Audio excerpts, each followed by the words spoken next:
Sehebat tadi kata Mbak Yeni, sehebat apapun kita, ya kan?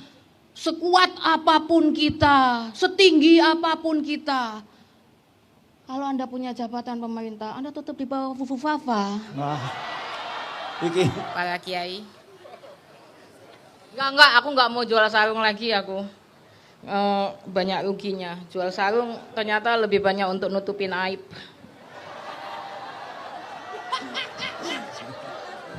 Aku jualan lain aja yang lebih cuan. apa itu? Jual nama bapak.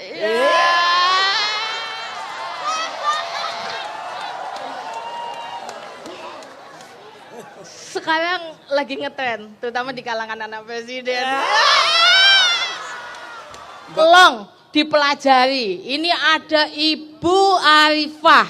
Jadi di sini itu jenjang karir jelas. Habis jadi MC Haul langsung jadi menteri. Itu jenjangnya gitu. Siap-siap nggak? Siap-siap ya. Siap-siap. Oh, ada Bu Hovifah. Selamat datang Bu Hovifah. Ya. Bu, kalau yang datangnya telat langsung stand up sama saya. Katanya gitu, Bu. Gitu. Setuju ya? Setuju. Setuju ya, Bu? Tapi ya ini loh. Ini yang aku bingung dari tadi. Ini kan tuh lihat, ini banyak banget loh. Ini ada berbagai macam kelompok. Tapi aku kok dari tadi tuh nggak lihat tukang es teh. Tukang es tehnya.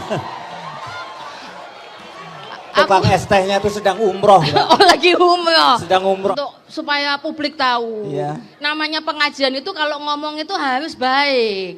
Jangan pengajian kok malah ngata-ngatain orang. Iya kan? Gus Dur itu kalau ngelawak, kalau mau nyindir orang, ngeritik orang nggak apa-apa. Kritik tingkah lakunya, tapi jangan menghina orangnya. Apalagi kalau udah menghina orang yang dilemahkan. Padahal kan jelas, kita membela yang lemah kayak katanya Gus Dur, ya kan? Setuju, setuju. Gus Dur Kita itu harus ngelawak membela yang itu lemah. untuk membela yang Lemah. bukan untuk menghina-hina. Nanti kalau udah dihina-hina, jabatannya diambil nangis. Gus Dur ngomong menajamkan nurani, membela yang lemah.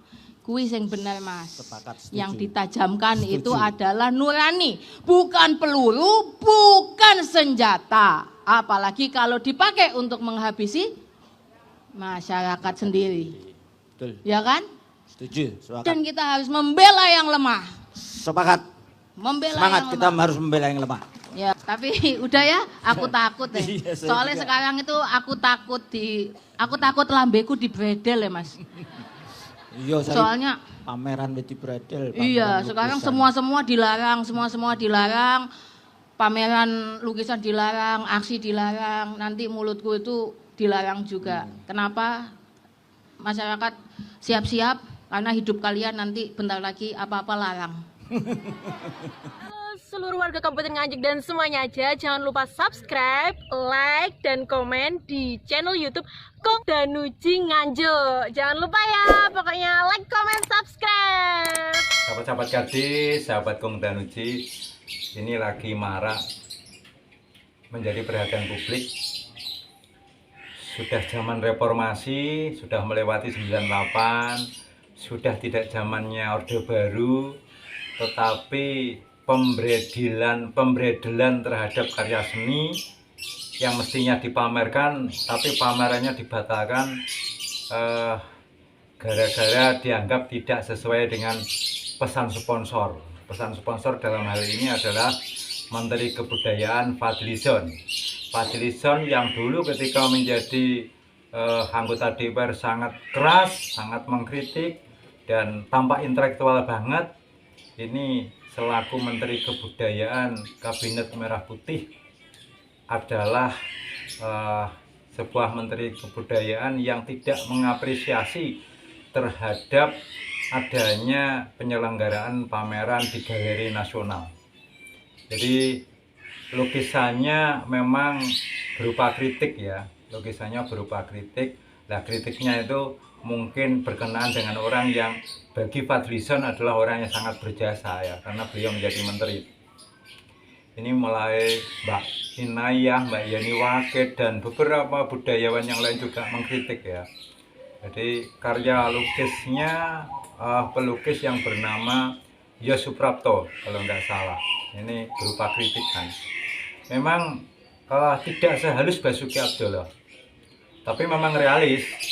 Cuman guratan lukisannya memang secara seni, secara estetis, secara artistik mungkin tidak begitu halus seperti Basuki Abdullah atau pelukis-pelukis naturalis yang lain ya.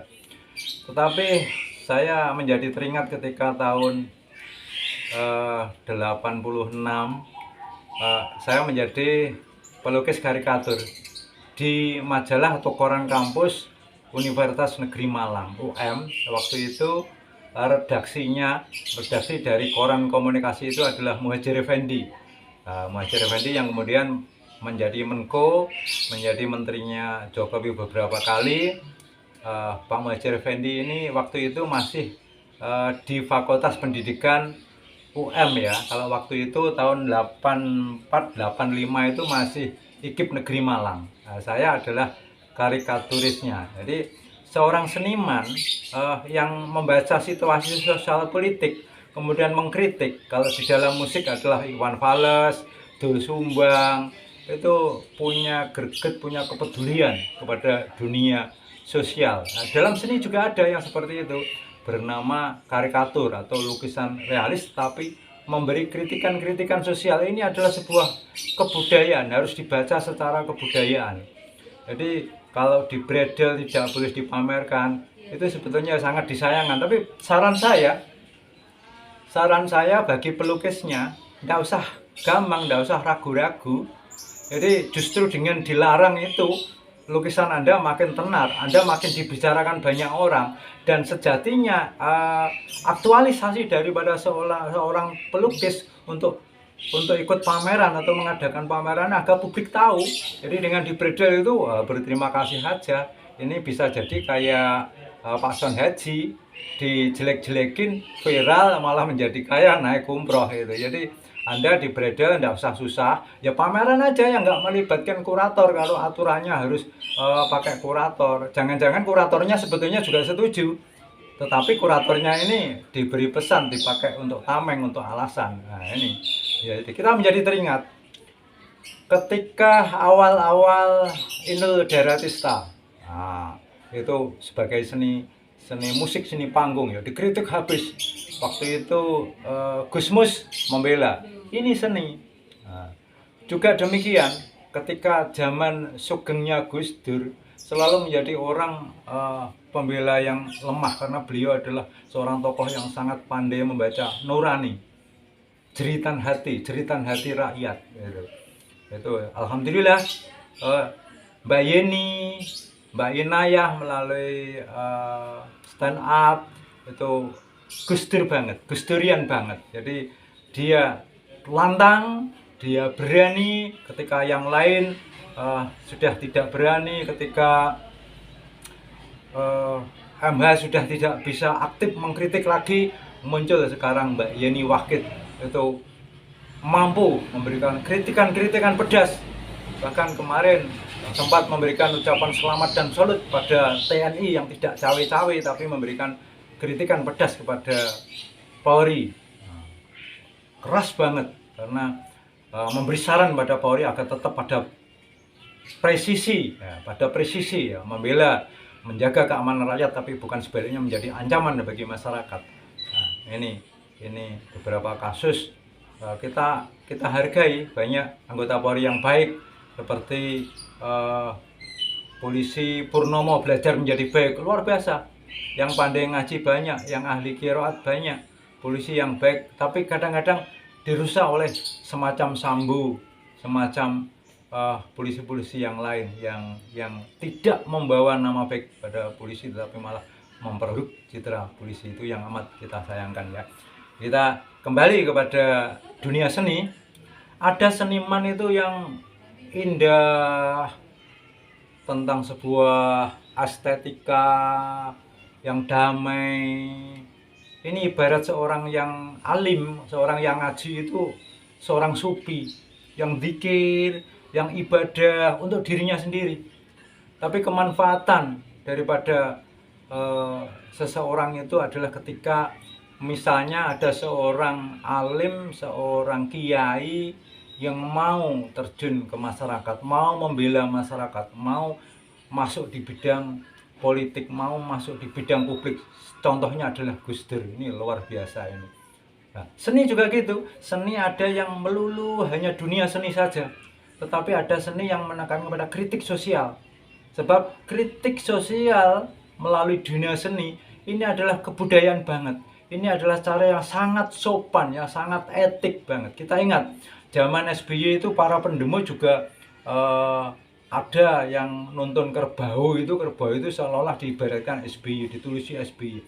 Ya memang seperti itu, kritikan itu. Jadi terbuka saja, membuka diri, tidak usah tertutup, tidak usah main bredel-bredelan ya. Jadi saya awal-awalnya kagum kepada Fadlizon ya, karena dia adalah seorang politikus, tapi sekaligus dia seorang budayawan yang sangat menyintai buku ya. Jadi perpustakaannya, referensi daripada literasinya luar biasa bagus.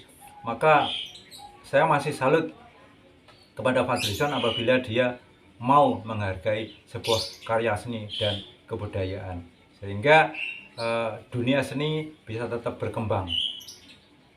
Salam sehat.